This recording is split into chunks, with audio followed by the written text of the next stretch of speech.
ഞാനേ ഇന്ന് ഇച്ചിരി വഴുതനങ്ങായും തക്കാളിക്കൊക്കെ ഉണ്ട്. അപ്പോൾ ശാല പച്ചക്കറി രാവിലത്തേക്ക് നമുക്ക് പറിക്കാമെന്ന് വിചാരിച്ചു.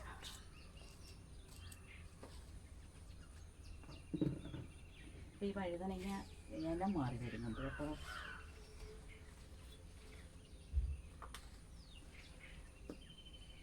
കണ്ടില്ലേ? അപ്പോൾ ഇങ്ങനെ ഉണ്ടയായിട്ടിരിക്കുന്ന വഴുതനങ്ങയാണ്. പക്ഷേ ഇത് നീളം വെച്ച് വരുന്നുണ്ട്. ഇപ്പം ഇതെങ്ങനെയാണ് ഇനി നീളം വെച്ച് വരുന്നതെന്ന് മനസ്സിലാകുന്നില്ല. കണ്ടോ, ഇനം മാറി വരുന്നുണ്ട്.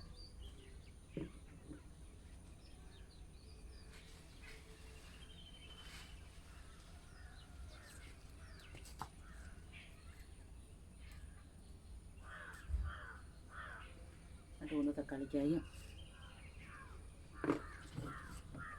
ഒക്കെ ഉണ്ട്.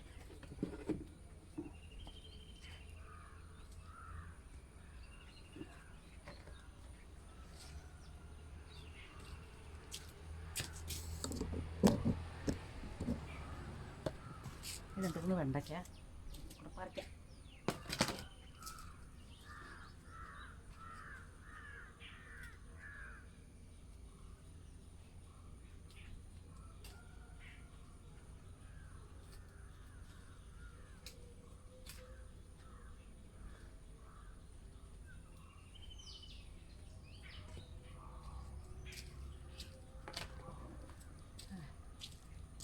വഴുതനങ്ങായും ഒക്കെ കൊടുത്തിട്ടുണ്ട്. ഇനി പറിക്കാനുണ്ട് ഓരോന്ന്. നമുക്കിപ്പോൾ വീട്ടാവശ്യത്തിന് എനിക്കുള്ള സാധനമാണ് ഞാനിന്ന് പറിച്ചത്.